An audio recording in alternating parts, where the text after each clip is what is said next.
This is a fantastic early spring flower. It's my Ornamental Quince. This gets going around about the end of February and it goes for weeks on end. Also, it's an early spring bonus for any pollinators. I tend not to plant these primroses because they get eaten to bits within about a week. But this time I've planted a few just to give a bit of early spring colour, and they're coming to the end now, but it's nice to see a few early flowers in the garden.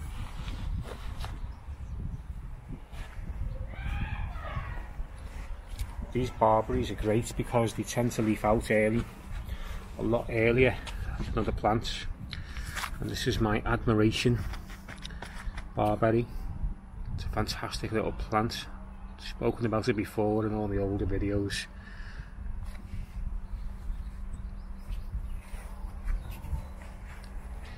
Again, cut back this Hypercon, and that will be huge by the end of the summer. Always comes back vigorously after a hard cut back.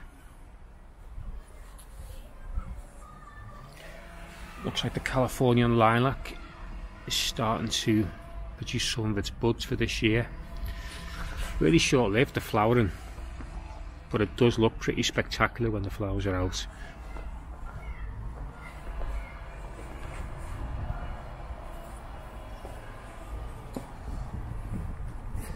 Now this corner is the trickiest corner in the garden for plants. If you've seen some of my older videos, you'll notice I had a quarterline in the corner. It never thrived, and the reason being is this corner is in shade for half the year. Round about spring it starts to pick up a bit, you start to get a bit of sun, but by the summer it's absolutely baking hot in this corner, and it's not helped by the walls that tend to preserve the heat. So I could plant shade planting, but that would be burned to a crisp in the summer. So I've given up. I've pulled all the plants out of this area. I'm just going to put a small little patio here, and I'll sit in the sun from the late summer to early autumn.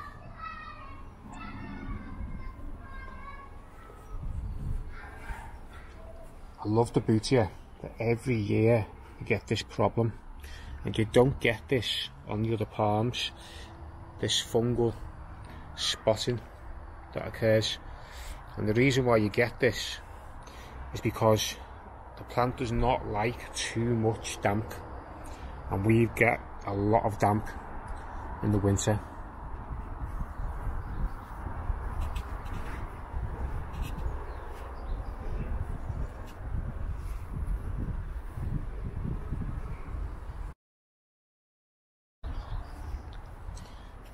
The Camellia flowered earlier this year.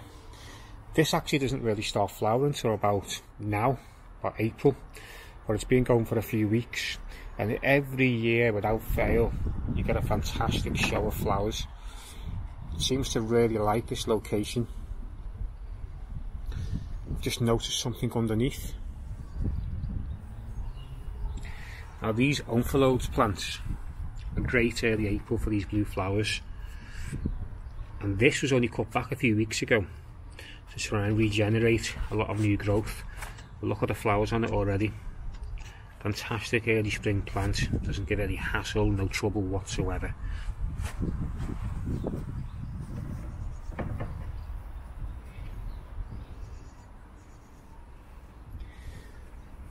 I've actually put this border in. If you've seen my other videos, you'll notice that the border tends to mound up from the grass, and there's a bit of a gully. It doesn't look too great, so I got this Flexi border to try and keep all the plants behind here, keep it tidy. Now you notice that if you look at videos about this product, this side is normally on the other side, so you can actually put your mower across it, keep your edges tidy. But I've actually done it in reverse because I think it looks better this way.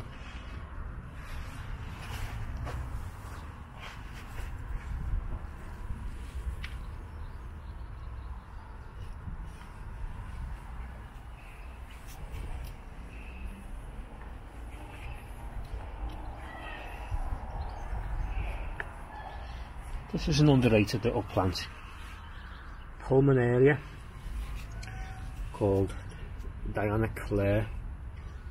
And what I like about it is the silver foliage, nice silver leaves. It's got a bonus of these pretty flowers, purple blue flowers, and they'll spread over time.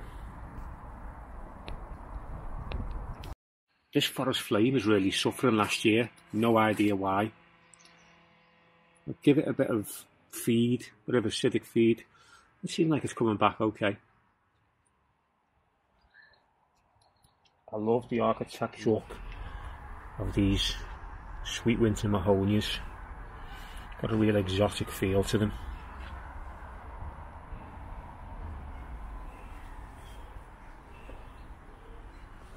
This will be blooming soon.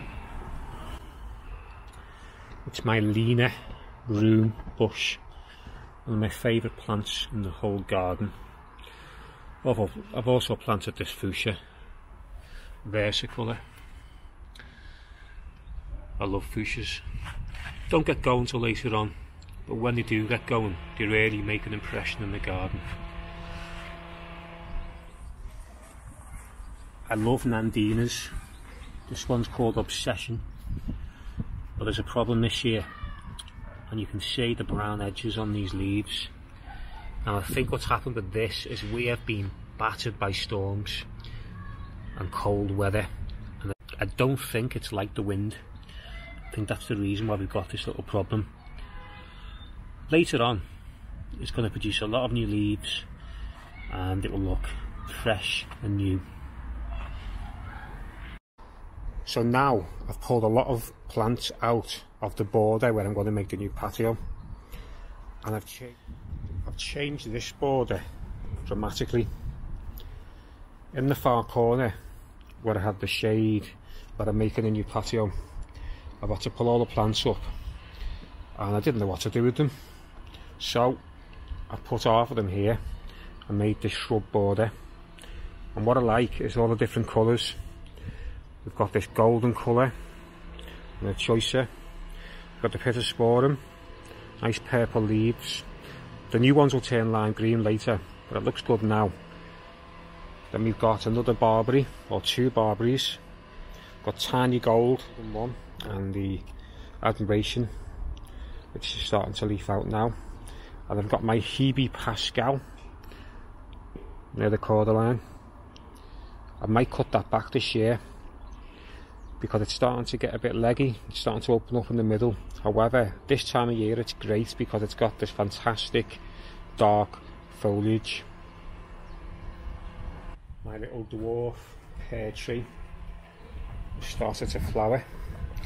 Got to watch this though, because they can be prone to a late frost, and we are due one this week, so hopefully it doesn't take too much damage.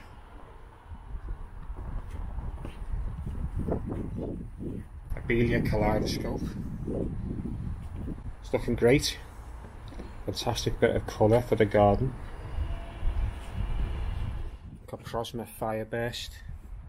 It's got this fantastic dark red foliage during the winter, but now the leaves are starting to turn green, so the real effect of this comes in the winter. You can see the Arbrecias coming through as well. Early flowering ground cover. It's not a patch and campanula and some of the others. It's a nice bit of colour.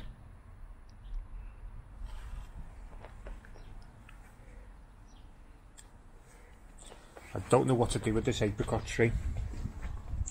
Every year without fail, in February, it's full of flowers.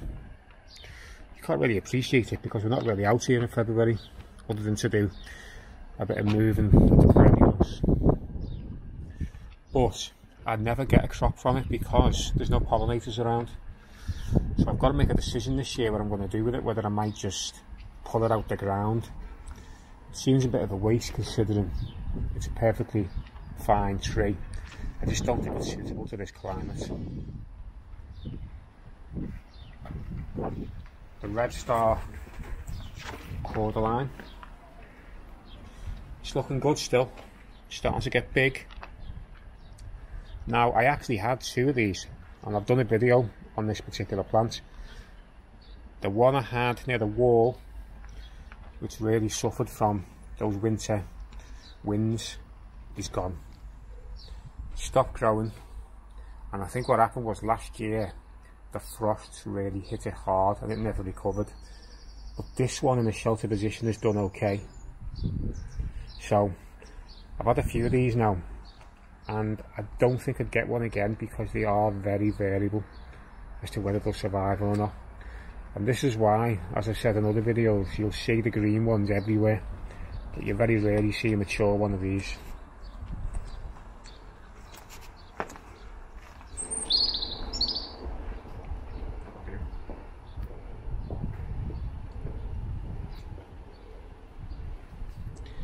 Thanks for watching, and don't forget to subscribe.